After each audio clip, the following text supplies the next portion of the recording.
All right, everybody. I am here live with Willie Cade, a much requested interview. His grandfather was actually an engineer at John Deere back in the day when they cared about their customers. He is an avid supporter of right to repair and much of what's going on here. He has said that it should not be impossible or illegal for people to fix what they own. People should be allowed to decide how to spend their own money. So, just for me getting started in this, I remember in 2017 going to Nebraska to testify on behalf of Right to Repair, and I was very confused because Gay Gordon Burns sat me down with a bunch of farmers, and I thought, like, did we take a wrong turn and wind up at like right to corn or something? I had no idea how this is all intertwined because I spent most of my time in Brooklyn. We don't even have lawns and backyards here, much less tractors or farm equipment. So I have very limited exposure to this. So before we even get into the security concerns that there's going to be a lot to discuss there, can you just kind of discuss briefly how it is that farmers are being screwed over by the current system when it comes to being able to fix their own tractors? Sure. It's actually pretty simple. Back in around 2015, John Deere started putting lots of different manufacturers started putting a lot of software onto tractors. And one of the things that they decided to do was to require a driver that only John Deere corporate, not the dealers, could install after a new part went on. So the nickname on it is called VIN burn. So they VIN burn their parts, which is very astute from their corporate point of view because it levels out their revenues with repair and makes them reliable. If you always have to use John Deere to repair your equipment, John Deere is always going to have revenue. And repair revenue is anti-cyclical to new sale equipment revenue. So this makes their stock look great at John Deere. Yeah, I've noticed that John Deere stock over the past year and a half has just been it almost looks like a GameStop chart when you take a look at it.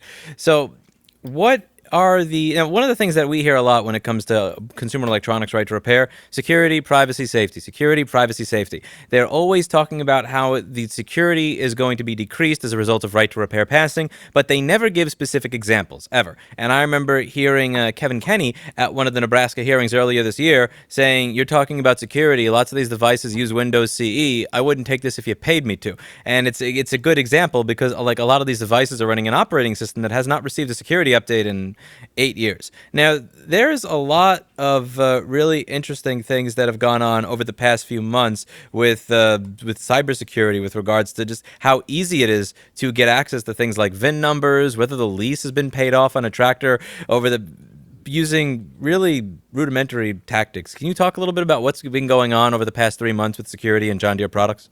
Sure. I've been part of a group that's been working on trying to assess what is the security level, particularly John Deere, but International Harvester, Case, and other ag manufacturers. And they're pretty classical old line company that's coming to software late, and their implementations are poor, to say the least. And what's happening is that they're um, doing a pretty bad job of it, and that is exposing I mean, particularly farmers and ranchers, exposing them to cybersecurity risks that they've never had before. John Deere wants to have all of the data come to them in real time off of the equipment. But what they didn't do was shut the back door so that it was secure.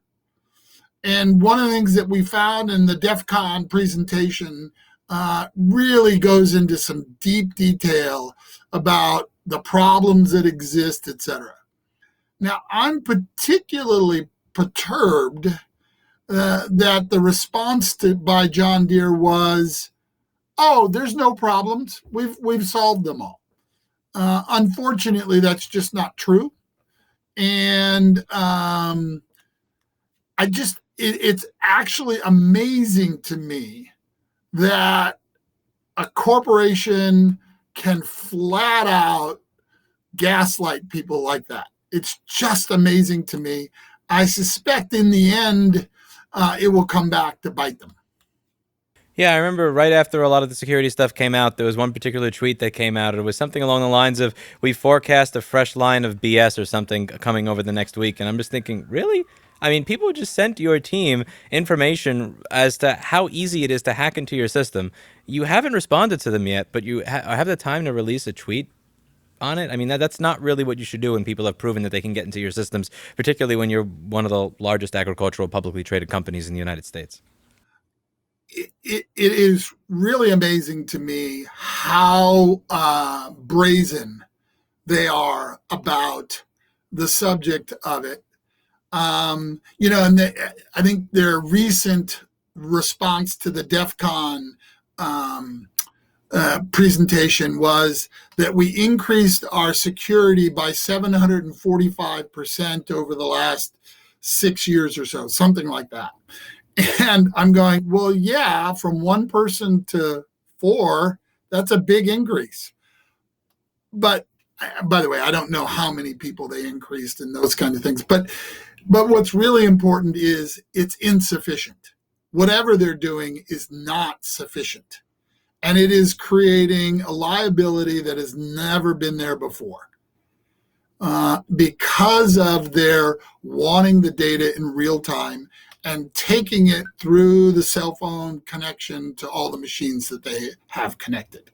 Now, at DEF CON, you had said that you had gained control of John Deere's Operations Center website and that you were able to hack the entire American food supply chain over the course of 3 months. When you say hack the American food supply chain, I think a lot of people, when they think of this, they think of a farmer in a field. They think of an area where there's a bunch of corn, you're driving stuff that looks like it's 30 or 40 years old. How do you hack the American food supply chain? What role does technology have there, and how does this open us up to attack later down the line? Because I don't think your average person really has an idea of how technology plays a role in farming. Yeah, and Lewis, by the way, if you'd be so kind as to throw in the link to the DEF CON so that people have it at some point when you're editing it or whatever, that'd be great. But in every one of these devices, tractors, combines, there's a device called an MTG. And that is a communication device for satellite and for over cell phone. Satellite allows for the global positioning so that you can do precision agriculture.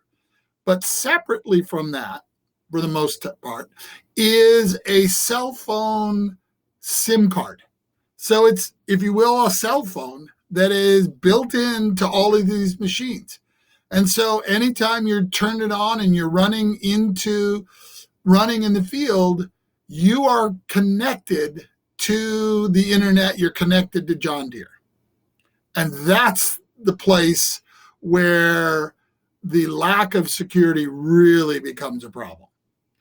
Think of it as a supply chain hack, if you will. Okay, so let's say you're able to hack into this and hack into how the GPS works and everything like that. How would that, hypothetically speaking, if a foreign power wanted to screw over our food supply, how would they be able to do so using these exploits, and how would that affect your average American consumer? Because when I speak about this stuff from the consumer electronics standpoint, I always try to speak about it in specific terms as to how it's going to affect people. Because the sad thing is most people don't care about serious issues until it actually affects them, until they get told that something that should cost $50 or $100 is going to cost $1,000 or $2,000. Once people can make that personal connection, they kind of understand it. So how could this personally affect your average American consumer? Well, there's a number of ways, but you have to remember timing is a critical element in agriculture. You basically have 2-3 weeks to harvest, 3-4 weeks maybe to plant. So if there is an attack, let's just say some form of utilization of these vulnerabilities, a malicious actor could shut down even a small percentage of production, could have a real leveraged effect within the markets, and prices could go up. So think of the idea of, let's see, somebody throws a code inside of a tractor that turns off the tractor, which, by the way, happens when parts go bad. And that's driving farmers crazy. But if you did it with a software code and you did it with 3, 5, 7% of the tractors that are out in the field or the combines that are out in the field, you've got a real problem. And it takes a whole lot of work to fix that particular problem. And during harvest, there's not a lot of available technicians that can come out and fix things like that, because they're already busy fixing all the problems that just normally exist. So it's important to understand is small attacks could have large, significant effects. I remember seeing Kenny emailing state senators and people on all these different committees over just about the past year about this constantly, over and over and over again, saying that this is a serious problem. Particularly when you consider that John Deere was refusing at the time to say whether or not they had handed over their source code to the Chinese government, which is somewhat adversarial to our interests at this point in time. Why is it that nobody seems to care? Why is it that this seems to fall on deaf ears, particularly in an area where agriculture and farming is so much of their GDP? Well, it's kind of like any warning system that we have or any possible problem that we have. It's hard for people to get their heads around it. It's really hard to kind of understand it. And if you don't understand the technology and if you don't understand how easy it is to make these things happen, you kind of dismiss it as this kind of wild theory. And the problem for me on this one is when organizations like John Deere or Case or Klaus or any of the other ones just say, oh, don't worry about it, it's fine. They have a history of being honorable and they're playing off of it. And so there's a real confusion of, well, how could this possibly happen? And I understand people not getting down deep into the details of this thing because it can get very confusing, especially in the cyber world where there's this incredible language that you kind of have to learn. For me, it's kind of learning Portuguese. It's like, what? But anyways, so I don't blame people for kind of going, I don't understand. But that's what the job is of people like me and Kevin Kenny is to go and bring it to people so that they understand it, so they get a real sense of it. And by the way, the ransomware attack at JBS was a real awakening in my mind for agriculture. Here it was, a company who controls over 25% of the beef processing in agriculture for the United States got shut down by a group, or Colonial Pipeline. I think we're really starting to come to understand in real terms what this kind of situation could bring. Now, will it happen? I don't know. And that's part of the problem. You can't say on next week, Tuesday, this is going to happen. And I don't want to be the guy that when it does happen goes, see, I told you so. We want to be out there working for solutions now. And I understand that there's a process that we need to go through and people need to be educated in the process of how this could happen. That's what we're about. And this kind of show is an important show to make that happen, frankly. What do you think is going to be required for John Deere to actually take security seriously? Because I remember when it was somebody else had said these are all the issues. They said, yeah, can you just send it to our social media team? And you're like, really? You mean an inbox that multiple people are monitoring that have no security clearance? You want me to show you how to hack your system through there? So it just didn't seem like they were taking it seriously for a fairly long period of time. What point will people start taking it seriously? Well, you bring up a really good question. What is it going to take? And I don't know the answer to that question. Um, it seems obvious to you, and it seems obvious to me. It seems particularly obvious after Colonial Pipeline, after Solar Winds, after JBS, that it's something that's very, very important. I'm afraid that one of the things that's true is if you look at really talented people who can deal with cybersecurity, working for John Deere is not necessarily high on their list. I mean, you've got Google, you've got all kinds of companies that are probably ahead, A, of John Deere, but also B, paying more money. And I think it actually comes down to when it's going to start hitting their bottom line, when it's going to start affecting their stock price. That's when they're going to start to pay attention.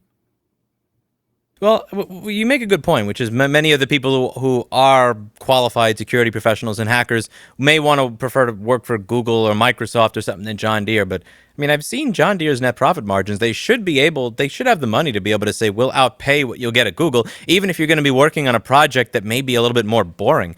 It's a strange, and also, would you say with regards to the Colonial Pipeline makes sense? But to my knowledge, the Colonial Pipeline happened before some of these hacks happened at John Deere, and before they were just brushing it off and saying we don't care. Well, I mean, first of all, you've got to realize John Deere has a much different culture and has a very long history of bringing people up through the organizations and promoting them within. It's a different culture for them to go out and hire hot talent, let's say it that way. Okay. And by the way, one of the things that happened right after we gave them our vulnerabilities, they immediately listed a whole bunch of new positions for cybersecurity. So I saw that. Yeah, I saw that on yeah, their site. A bunch of them went up right after that had come out. yeah. And it said, like, So I ready mean, to start immediately. And it's like, yeah, I can imagine. yeah. So I mean, the interest is there possibly, but really getting your arms around the whole process is going to be very difficult. And it's not necessarily a skill set that John Deere has at this particular time. And that's one of the things that I find pretty confusing is if they did a real root analysis of what their problems are, they would be embracing people like that at the DEF CON presentation and Sick Codes did. They'd be embracing what he's doing and really giving him significant rewards, not just offering him T-shirts and hats. By the way, the HackerOne bug bounty program, you get hats and T-shirts with John Deere logo on them. That's not worth the average. Yeah, that's not worth someone's time. If they're going to spend hours and hours and hours detailing not only how to break into your system, but specifically what has to be done to correct it and create a report and all of this, they don't want a T-shirt. You're worth over $200 billion. They want some money. And and that's just not the sociology currently of John Deere, and because they are very much want to have it internal to themselves, and I'm not saying that that's a bad thing on their part. I'm just saying it's the way that they work, and they may need to change that point of view going forward. I correct myself, $120 billion market cap. Either way, you need more than a T-shirt. I mean, okay. Do you think that this will change before it's too late? Do you think that this will change before there is an actual disruption to the food supply? I don't. I know that sounds a little pessimistic. Sounds a lot pessimistic, honestly. Yeah, and I'm a very optimistic guy. I think that the momentum going forward and the amount of issues that John Deere has at this particular point, and by the way, I say John Deere, I also will include Case IH, I'll include Klaus, all of them. The amount of issues that they have and how new they really are to this whole world of digitization, um, it it just seems inevitable to me. So is this more of a cultural problem than a money problem, or you have a company that is used to going and dealing with rural farmers, and now they're having to deal with a world of cybersecurity, which is kind of more of what you would expect out of Silicon Valley than Lincoln, Nebraska, or or someplace in Montana? Is it like a cultural issue more than just a greed and a money issue? Do you think? I I've I think that's part of the equation. And I think that that needs to be examined and looked at, and how do you fit that into the current culture of the organization? I mean, there's no doubt that John Deere builds great metal. They do a great job with metal. Um, they don't do so well with software, and it's going to be some real work. It's going to be some and costly, quite frankly, for them to actually do the work that I think needs to be done. Would I love it if they uh, beat the cyber criminals to it? Absolutely. I'm just not optimistic at this point, given their responses to date. Now, mind you, they are a publicly traded company. They have a responsibility to their shareholders and stakeholders for their stock price, et cetera. But I do know that their CEO, back on June 2nd, when he was awarded his stock options, sold every one of them for on the order of $14 million. That demonstrates confidence in or lack of in either your company or the market in particular, or both. Yeah, I mean, for years, executive comp guys have always justified large salaries for CEOs to, quote, make them owners, to act as owners. But when you first get those options and you just dump them, it really is a question in my mind. And I've talked with a few friends of mine, like entire retired executive at Vanguard, and he was like, "Ooh, ouch." I mean, yes, he has the right to do that. Yes, it's not. There's no illegality in it, but I just think it's not quite the right way to go about the process. What? How do you? How could bridges be built between people that work in the cybersecurity, that work in software development, and these types of companies that have existed for 100 years, dealing with rural farmers before there is some sort of large crisis, outside of just public humiliation after they get hacked time and time and time again? Yeah, I mean, interestingly enough, um, John Deere, in its documentation, does talk about the use of GPL software and open source software within their products. So John Deere is reaching out to the community for software support, etc. They're not so good. As a matter of fact, they're probably violating the copyrights, or the copylefts, if you will, of open source software, about sharing what they're doing and how they're doing it. And so, they kind of consider the software that they take, the open source software that they take and modify, they consider it proprietary, and that they get to make the money on it, which is part of the process. But then again, is the license agreements on open source software have requirements that you share the code, that what you've done. And I think if John Deere really wanted to harden all of their software, they could start with all of the open source software that they have and put it out into the community, and there would be a plethora of people who would contribute to making it much harder harder from the cyber point of view. What would the disadvantage of that be to them? Well, the disadvantage to that is there's some margin and some investment that they've made, and there's some internal rate of return calculations that they've made about specific products that they would have to sacrifice.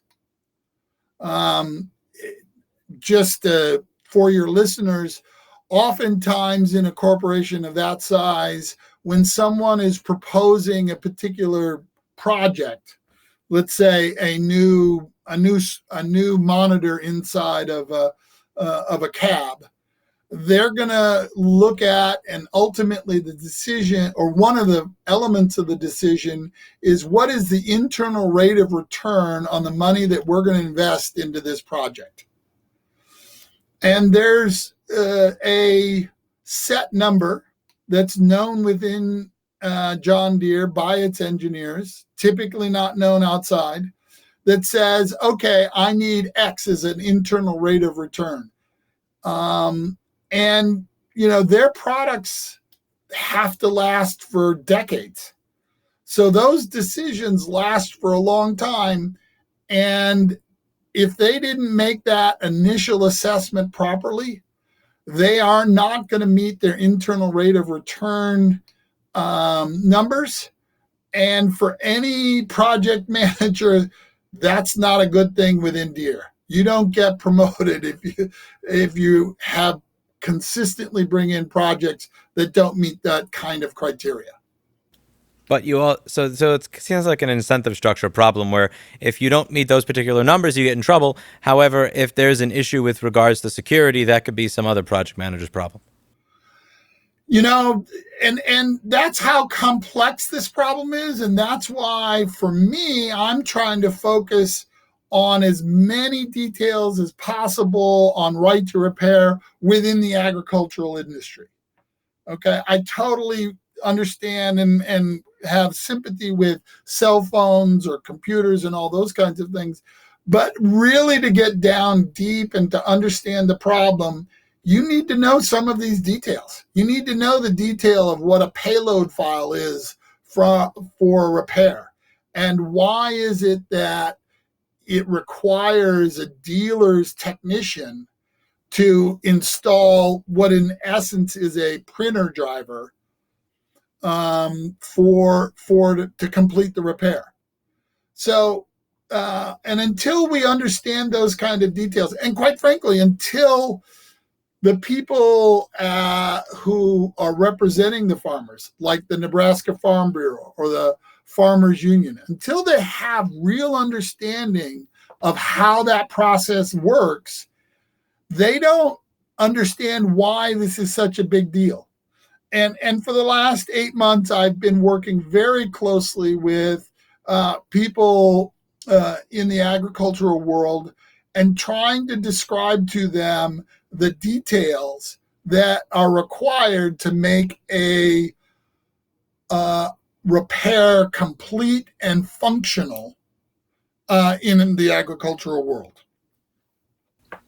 Well, one thing that appears to have been a solution for some of these appears to be when people get voted out. So there was this one, I remember there's one person who appears to be sponsoring this legislation now, who what's his name? Tom Brandt, who ran against one of the people who laughed us out of the room in 2017. I mean, that appears to be a path going forward. If you can't get them to understand it, get the voters to understand why it's an issue so that they can then vote in politicians that understand why it's an issue. Yeah, and I have great respect for Senator Brandt. It's great because he is a farmer. Yeah, I saw he voted out, I think, Laura Epke, but yeah, and he co-sponsored the bill that she and Senator Chambers laughed out of the room, which is great. Yeah, and so I think Senator Brandt is a real advocate for right to repair, and I think he's going to be critical for us in agriculture to get some real results. I quite frankly, I'm very interested to see, having been to Illinois and other states and talked to legislators, it is very interesting to me how tepid they seem to be.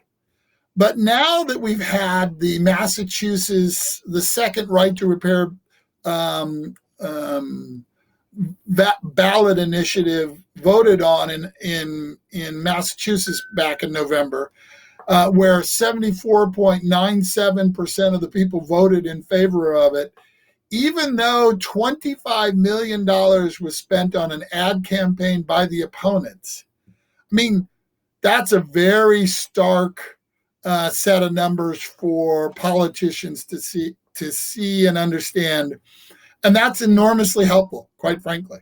So we're going to go through and we're going to continue to work the legislation, but don't fool yourself. Because legislation gets passed on right to repair doesn't mean we've solved the problem, because there will be a big fight like there is now in Massachusetts in a court case where the Automobile Manufacturers Association, brought a court case against this ballot initiative saying, oh no, this isn't possible to get done in time, or this isn't I mean, we have to continue on all fronts with this initiative. Yeah, it's sad to see how that fight is turning out, and we're supposed to hear back in about a month in the Massachusetts one as to whether or not this preempts federal law, and if it does, it gets tossed out. I mean, from what I'm hearing from rumors, they're saying, okay, cool, you threw it out last time, we'll spend 25 million again, because I believe the opposition spent around 25 or 26 million, but the side that was for it spent 25 or 26 million as well. Because unlike the people in the, I don't know, cell phone repair industry, the automotive repair industry actually has some good money behind it. It's not all just like mom and pops that just started up a laptop repair store because they got fired from Walmart or Model Sporting Goods. And I've heard, they're willing to just go to the mat again. Okay, cool. We'll be on the ballot in 2024 and just modify it this way so that it is in compliance. They're not giving up. But yeah, you are right there, and that even if this does get passed in a law, they're going to be challenging it for years and years on end. And that's years and years that just farmers and also food consumers just don't have. So where can people find you, your work, and just everything that you have to say on this? I'm a board member of Repair.org. So Repair.org is a great resource for all of that. And, if people want to email me directly, my email address is very simple. It's williecade@gmail.com. Thank you so much for taking the time. And I know that you have a very large audience, and I may get a flood of emails, but that's okay. Yeah, you're gonna get it. I have about 2,000 to 3,000 unread emails in the inbox of the email that I make public at any given time. I understand. It's I really appreciate people's passion on this. And what is useful for me are specific stories of, frankly, what are illegal activities. The Sherman Act back in 2 centuries ago made it illegal to tie a service to a sale. And I don't know how John Deere is getting around it, but it's clearly what they're doing on the repair, and the requirement of a payload file is clearly tying. Can you give just one basic example so that people who've never operated a tractor or been on a farm in their life understand what you mean when you say they're tying the repair via the payload file when you're replacing something? Can you just give an example of like a basic repair that a farmer's going to have to do and how this screws them? Well, actually, one of the common repairs that happens is there's a sensor called a moisture sensor, and it gives data to the tractor, and it helps it perform its work. If a moisture sensor breaks and you need to put a new one in, it's likely that you're going to need a new payload file. In other words, that piece of information, that set of code, has to go. The information on what it needs goes to the dealer's technician's laptop, who then sends it to corporate John Deere. John Deere does some internal machinations, i.e. encrypting it, sends it back to that technician's laptop, and that laptop can install it into the tractor. So it's tied, that particular kind of repair is tied to John Deere, and only John Deere can do it. When did this begin? Because obviously this was not the case when your grandfather was working at John Deere. But like, when did this start to slowly creep into the process? Well, it really started around the 2010 was really when the planning started to happen, but it really started to come into the machines about 2015. Now, interestingly enough, given that most farm equipment has a 20-year or so life cycle, it's only now that farmers and ranchers are really starting to feel the effect of this. Let's call it 25% of their equipment has this kind of technology in it. And interestingly enough, older equipment, the prices on that are going through the roof. So yeah, so it's a process. One of the things that somebody said to me, well, they could just go down the street and buy somebody else's equipment. Well, if you've invested in a $500,000 combine or a $500,000 tractor, and you're expecting it to go for the next 20 years, you can't go down the street for the next 20 years in this kind of a case. So, and that's the particularly difficult part for the farmers at this point. And John Deere, Case IH, they are dominant in the industry, period. We talk about John Deere a lot, but you made mention that there are other manufacturers that do similar things. Is this similar to my industry, where I go over Apple because they're one of the worst offenders, but almost every company is kind of doing something similar, and if not doing something similar right now, would be expected to be doing something similarly nasty 6 to 18 months down the line? Yeah, and I thank you, Lewis, for bringing that up, because I do tend to use John Deere as the example, but you're absolutely right. It's exactly like what you said. It's like Apple. They're the leader. They're the firm that is out there for good or ill. They're the ones who are the lightning rods on this. Yeah, that's what I figured. Well, thank you very much for taking the time. I really appreciate it. I really appreciate you taking the time to explain all this in the finer points to the audience. I'll include a link down below to the DEF CON link that you talked about, so that people who are more interested in the specific security flaws and how all this all worked can read up on it. And thank you very much for showing up. Oh, my pleasure, Lewis. Keep up the good work. All right. You have a good day. Bye-bye. Thanks. Bye.